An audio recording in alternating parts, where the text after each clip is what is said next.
Hi hello welcome to Siddu talks YouTube channel.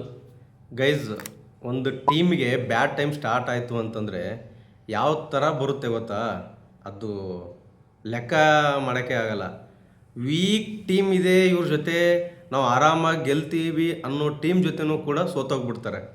ಅದಕ್ಕೆ best example ಯಾರು ಹೇಳಿ? ಆಸ್ಟ್ರೇಲಿಯಾ. ನೀವು ವರ್ಲ್ಡ್ ಕಪ್ ಅಂತ ಬಂದರೆ ನೋಡಿ, ಆಸ್ಟ್ರೇಲಿಯಾ ಟೀಮ್ನ ಮೀರಿಸುವಂಥ ಟೀಮ್ ಯಾರೂ ಇಲ್ಲ. ಯಾಕಪ್ಪ ಅಂತಂದರೆ ಅವ್ರದ್ದು ಹಿಸ್ಟ್ರಿ ಆಗಿದೆ. ಹೈಯೆಸ್ಟು ಯಾವುದೇ ಆಗಿರಲಿ, ವರ್ಲ್ಡ್ ಕಪ್ ಅದು T20 ಆಗಿರಲಿ ಅಥವಾ ODI ಆಗಿರಲಿ ಅಥವಾ ಅದು ಯಾವುದೇ ಸೀರೀಸ್ ಆಗಿರಲಿ, ವರ್ಲ್ಡ್ ಕಪ್ ಅಂತ ಬಂದರೆ ಮೇನಾಗಿ ಆಸ್ಟ್ರೇಲಿಯಾ ಟೀಮ್ ಅದರಲ್ಲಿ ಡಾಮಿನೇಟ್ ಎಲ್ಲ ಟೀಮ್ನೂ ಮಾಡಿಬಿಟ್ಟು ಕಪ್ ಗೆದ್ಕೊಂಡು ಹೋಗ್ತಾರೆ. ಬಟ್ ಇತ್ತೀಚಿನ ದಿನಗಳಲ್ಲಿ ಅಂದರೆ ರಿಮೆಂಬರ್ ಮಾಡ್ಕೊಳ್ಳಿ, 19 November 2023 50 over world cup, India versus Australia, Narendra Modi stadium, Ahmedabad. ಎಲ್ಲ ಮ್ಯಾಚು ಗೆದ್ದು ನಮ್ಮ ಇಂಡಿಯನ್ ಟೀಮ್ ಆಸ್ಟ್ರೇಲಿಯಾ ಜೊತೆ ಸೋಲ್ತಾರೆ. ಆ ನೋವಿದೆಯಲ್ಲ, ಅದು ನಮ್ಗೆ ಇನ್ನೂ ಹೊರಗಿಸ್ಕೊಳಕ್ಕಾಗಿಲ್ಲ. T20 ವರ್ಲ್ಡ್ ಕಪ್ ಗೆದ್ದರೂ ಕೂಡ ನಾವು 50 ಓವರ್ ODI ವರ್ಲ್ಡ್ ಕಪ್ ಏನಿದೆಯಲ್ಲ, ಅದ್ರ ನೋವು ನಮ್ಗೆ ಇನ್ನೂ ಹೋಗಿಲ್ಲ. ಯಾಕೆಂದರೆ ಅದೇನೋ ಒಂದು ನಮಗೆ T20 ವರ್ಲ್ಡ್ ಕಪ್ ಗೆದ್ದರೂ ಕೂಡ ನಮಗೇನೋ 50 ಓವರ್ ವರ್ಲ್ಡ್ ಕಪ್ ಗೆಲ್ಲೋ ಖುಷಿ ಇದೆಯಲ್ಲ, ಅದು ಬೇರೆ ಎಲ್ಲೂ ಸಿಗಲ್ಲ. ಅವತ್ತು ಇಡೀ ಕ್ರಿಕೆಟ್ ಸ್ಟೇಡಿಯಂ, ಅವತ್ತು ಇಡೀ ದೇಶಾದ್ಯಂತ ಕ್ರಿಕೆಟ್ ಅಭಿಮಾನಿಗಳು ಬಿಟ್ಟು ಬೇರೆ ಅಭಿಮಾನಿಗಳು ಕೂಡ ಅವತ್ತು ಇಂಡಿಯನ್ ಟೀಮ್ ಗೆಲ್ಲುವಿಲ್ಲ ವರ್ಲ್ಡ್ ಕಪ್ಪು ಅಂತಂದ್ಬಿಟ್ಟು ತುಂಬ ಜನ ಬೇಜಾರು ಮಾಡಿಕೊಂಡ್ರು. ಅದಕ್ಕೂ ಬೇಜಾರಿನ ಸಂಗತಿ ಏನು ಗೊತ್ತಾ? ಆಸ್ಟ್ರೇಲಿಯಾ ಟೀಮ್ ಸೆಲೆಬ್ರೇಟ್ ಮಾಡಿರೋ ರೀತಿ. ಮಿಚೆಲ್ ಮಾರ್ಷ್ ವರ್ಲ್ಡ್ ಕಪ್ ಮೇಲೆ ಕಾಲು ಹಾಕಿ ಕೂತಿರೋದು ಫೋಟೋ ಫುಲ್ ವೈರಲ್ಲು. ಅದಾದಮೇಲೆ ಟ್ರಾವಿಸ್ ಹೆಡ್ಡು ಶೂ ಒಳಗಡೆ ಬಿಯರ್ ಹಾಕ್ಕೊಂಡು ಕುಡಿಯೋದು. ಇದು ಅವರ ಸಂಸ್ಕೃತಿ ಇರ್ಬೋದೇನೋ, ಆದರೆ ವರ್ಲ್ಡ್ ಕಪ್ ಅಂತಂದರೆ ನಮ್ಮ ದೇಶದಲ್ಲಿ ಅಪಾರ ಗೌರವ ಇದೆ. ಅದನ್ನು ನಾವು ವರ್ಲ್ಡ್ ಕಪ್ ಗೆಲ್ಲಿ ಅಂತ ಹೋಮ ಹವನ ಮಾಡಿಸ್ತೀವಿ ನಾವು. ಅವಾಗೆಲ್ಲ ವರ್ಲ್ಡ್ ಕಪ್ ಗೆಲ್ಲಿ ಅಂತ ಅಂದ್ಬಿಟ್ಟು ಎಷ್ಟು ಕಡೆ ಹೋಮ ಹವನ ಮಾಡಿಲ್ಲ ಹೇಳಿ? ಅಂದರೆ ನಾವು ಅದನ್ನು ಅಷ್ಟು ಪೂಜ್ಯನೀಯ ಭಾವನೆಯಿಂದ ನೋಡ್ತೀವಿ ನಾವು. ಅಂಥ ವರ್ಲ್ಡ್ ಕಪ್ ಮೇಲೆ ಮಿಚೆಲ್ ಮಾರ್ಷು ಮೇಲೆ ಕಾಲು ಹಾಕ್ಕೊಂಡು ಫೋಟೋ ಎಲ್ಲ ಕಡೆ ವೈರಲ್ ಆಯಿತು. ಅದು ನಮ್ಗೆ ಇನ್ನೂ ಭಾಳ ಬೇಜಾರಾಯಿತು. ನಮಗೆ ಬರಬೇಕಾಗಿರೋ ವರ್ಲ್ಡ್ ಕಪ್ಪು ಮಿಸ್ ಆಗಿಬಿಡ್ತಲ್ಲ ಅಂತ ನಾವು ಬೇಜಾರ ಒಂದು ಕಡೆ. ಆದರೆ ಆ ವರ್ಲ್ಡ್ ಕಪ್ ಮೇಲೆ ಕಾಲಿಟ್ಟು ಕೂತ್ಕೊಂಡು, ಅಂದರೆ ಅದಕ್ಕೆ ಬೆಲೆನೇ ಇಲ್ವೇನೋ ಅನ್ನೋ ಥರ ಆಸ್ಟ್ರೇಲಿಯನ್ ಟೀಮ್ ಟ್ರೀಟ್ ಮಾಡಿದ್ರು. ಬಟ್ ಇವತ್ತಿಗೆ ಅದಾದಮೇಲೆ ಅವರಿಗೆ ಬ್ಯಾಡ್ ಟೈಮ್ ಏನು ಸ್ಟಾರ್ಟ್ ಆಗಿದೆಯಲ್ಲ, ಮೊನ್ನೆ ಜಿಂಬಾಬ್ವೆ ಜೊತೆ ಸೋತರು, ನಿನ್ನೆ ಶ್ರೀಲಂಕಾ ಜೊತೆ ಹೀನಾಯ ಸೋಲು ಅಂತ ಹೇಳ್ಬೋದು. ಶ್ರೀಲಂಕನ್ ಟೀಮ್ ಏನ್ರಿ ಫಾರ್ಮಲ್ಲ ಇಲ್ಲ, ಯಾರು ಬೇಕಾದರೂ ಹೊಡಿಬೋದು ಅಂತ ಹೇಳಿದ್ರು. ಬಟ್ ಇವತ್ತಿನ ಪರಿಸ್ಥಿತಿ ಹೆಂಗಿದೆ ಅಂತಂದರೆ, ಶ್ರೀಲಂಕನ್ ಟೀಮ್ ದೇವರೇ ಏನಿದು ಅನ್ನೋ ಲೆವೆಲಿಗೆ ಆಟ ಆಡ್ತಿದ್ದಾರೆ ಅವರು. ಚೇಸ್ ಯಾವ ಲೆವೆಲಿಗೆ ಮಾಡಿದ್ರಿ ಅಂತಂದರೆ 18 ಓವರ್ಗೆ ಹೊಡೆದು ಬಿಸಾಕ್ಬಿಟ್ರು, ಬಿಸಾಕಿದ್ರು ಅಂತ ಹೇಳ್ಬೋದು. ಆಸ್ಟ್ರೇಲಿಯಾ ಟೀಮ್ ಕ್ವಾಲಿಫೈನೇ ಆಗಲ್ಲ. ಈಗ ಜಿಂಬಾಬ್ವೆ ಏನಾದರೂ ಒಂದು ಮ್ಯಾಚ್ ಗೆದ್ದುಬಿಟ್ರೆ ಅವರು ಕ್ವಾಲಿಫೈ. ಅಕಸ್ಮಾತ್ ಎರಡೂ ಸೋತರು ಅಂದ್ಕೊಳ್ಳಿ, ಜಿಂಬಾಬ್ವೆ ನೆಟ್ ರನ್ ರೇಟ್ ಮೇಲೆ ಬರುತ್ತೆ. ಆಲ್ಮೋಸ್ಟ್ ನೆಟ್ ರನ್ ರೇಟ್ ಕೂಡ ಚೆನ್ನಾಗೇ ಇದೆ ಅವ್ರದ್ದು ಜಿಂಬಾಬ್ವೆದು. So 100% Australia team 2026 T20 world ಕಪ್ಪಿಂದ ಔಟು.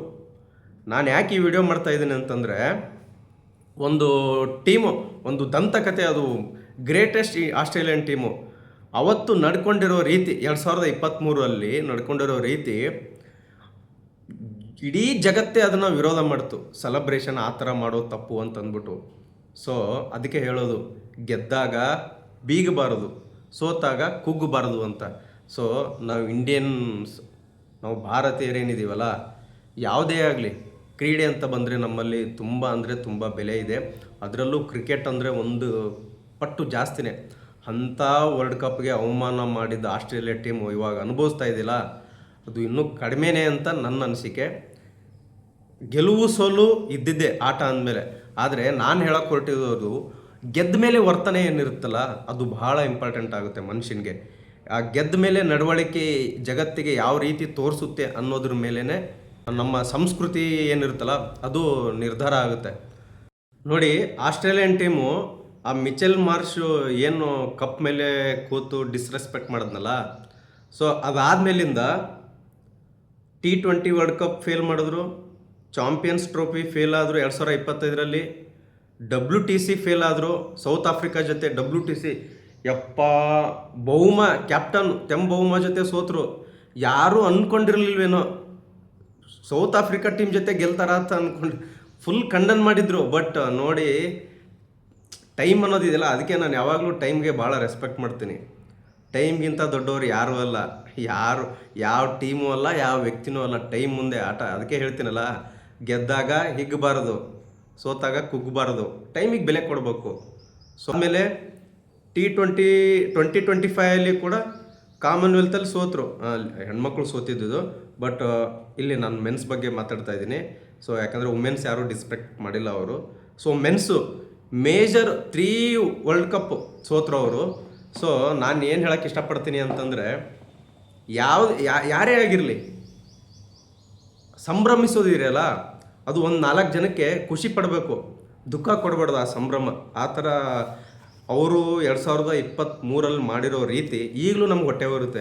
ಮೋಸ್ಟ್ಲಿ ನಾವೆಲ್ಲ ಅಷ್ಟು ಹೊಟ್ಟೆ ಉರ್ಕೊಂಡಿದ್ದಕ್ಕೇನೋ ಅವ್ರಿಗೆ ಇನ್ನೂ ಕಪ್ ಸಿಗ್ತಾ ಇಲ್ಲ ಅಂತ. ಸೊ ನನಗೊಂಥರ ಖುಷಿ. ಈಗ ಹೆಂಗೆ ಮೊನ್ನೆ ಪಾಕಿಸ್ತಾನದವರು ಸೋಲಿ ಅಂತಂದ್ಬಿಟ್ಟು ನಾವು ಇಂಡಿಯನ್ಸ್ ಕಾಯ್ತೀವಲ್ಲ, ಅದೇ ಥರ ಆಸ್ಟ್ರೇಲಿಯನ್ ಟೀಮ್ ಸೋಲಿ ಅಂದ್ಬಿಟ್ಟು ಬೇರೆ ಎಲ್ಲ ಟೀಮು ಕಾಯ್ತಾ ಇರುತ್ತೆ. ಅದು ಮಾತ್ರ 100%. ಸೊ ಹಾಗಾಗಿ ನಿನ್ನೆ ಶ್ರೀಲಂಕಾ ಜೊತೆ ಸೋತಿದ್ದು ಮಾತ್ರ ನನಗಂತೂ ತುಂಬ ಖುಷಿ. ಸೊ ಇನ್ನೇನು ಟೂರ್ನಮೆಂಟಿಂದ ಹೊರಗಡೆ ಹೋಗಿದ್ದಾರೆ. ಸೊ ಈಗ ಕ್ಯಾಲ್ಕುಲೇಷನ್ ಪ್ರಕಾರ ಇಂಡಿಯನ್ ಟೀಮ್ ಫೇವ್ರೇಟ್ ಇದೆ, ಶ್ರೀಲಂಕಾ, ಸೌತ್ ಆಫ್ರಿಕಾ, ಇಷ್ಟು ಫೇವ್ರೇಟ್ ಇದೆ. ನೋಡೋಣ, ನನಗನ್ಸಿದ ಮಟ್ಟಿಗೆ ಈ 3 ಟೀಮಲ್ಲೇ ಫೈಟ್ ಬರುತ್ತೆ, India, Sri Lanka, south Africa. So ಇದರಲ್ಲಿ ಆಬ್ವಿಯಸ್ಲಿ ಇಂಡಿಯಾನೇ ಗೆಲ್ಲುತ್ತೆ ಅಂತ ನನ್ನ ದೃಢವಾದ ನಂಬಿಕೆ. ನೋಡೋಣ ಏನಾಗುತ್ತೆ ಅಂತ. ಸೊ ವಿಡಿಯೋ ನಿಮ್ಗೆ ಇಷ್ಟ ಆದರೆ ದಯವಿಟ್ಟು ಲೈಕ್ ಮಾಡಿ, ಶೇರ್ ಮಾಡಿ, ಸಬ್ಸ್ಕ್ರೈಬ್ ಮಾಡಿ. Thank you so much.